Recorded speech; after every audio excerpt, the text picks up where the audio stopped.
આ તું શું કરી રહ્યો છે વિક્રમ? નોકરી છોડીને જઈ રહ્યો છે, પણ તું ક્યાં જઈશ? અહીંયા સર છુપાવવાની જગ્યા તો છે, અને મલિક શેઠ જેવો દિલદાર માલિક તને આ દુનિયામાં બીજો નહીં મળે. અને આમે ભૂલ તો તારી જ છે ને, એનો ગુસ્સો કરવો પણ જાય છે. જા, જઈને માફી માંગી લે. વિક્રમ,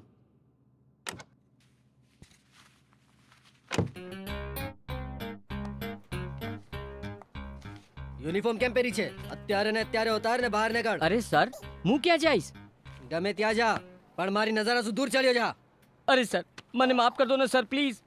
પણ એક વાત કહું સર, કે કોઈ બાપ એના છોકરા પર ગુસ્સો કરે ને, તો એ છોકરાના સારા માટે જ કરતો હોય ને. પ્લીઝ સર, પ્લીઝ મને માફ કરો ને સર, પ્લીઝ. ગુસ્સો ના કરો ને. શું તમારા છોકરા આવું કર્યો હોય તો તમે એને ઘરને બહાર કાઢી મૂક્યો હતો?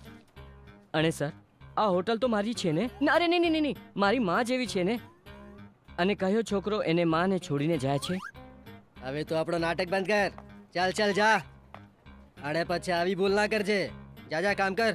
સર, હું જાણતો હતો કે તમે મને આ હોટલમાંથી કાઢવાના નથી. શું બોલ્યો? કઈ નહીં, કઈ નહીં.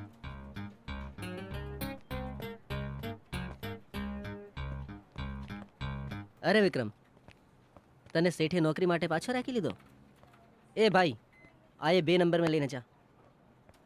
અને આવા રોજ રોજ લફડા કરવાનું બંધ કરી દે. કાલ ઉઠીને નોકરી પરથી લાત મૂકીને કાઢી મૂકશે શેઠ. ઘનશ્યામ, આ તો દિલની વાત છે, તું નહીં સમજ્યો. ચાલ તને સમજાવું. ઘનશ્યામ, 1 વર્ષ પહેલેની વાત છે, જ્યારે સપનાની પરીક્ષા ચાલતી હતી અને શહેરોમાં ટ્રાન્સપોર્ટની હડતાલ પણ ચાલી હતી. બસ સપના બસ સ્ટોપ ઉપર બસની રાહ જોઈ રહી હતી, અને ત્યારે જ મેં મારા શેઠની ગાડી લઈને નીકળ્યો હતો.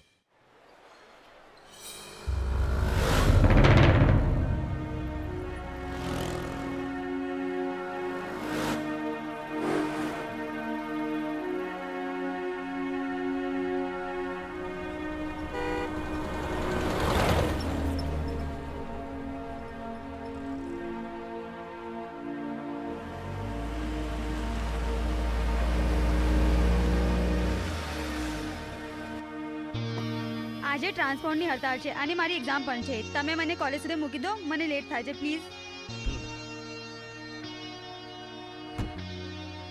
હવે ચલો.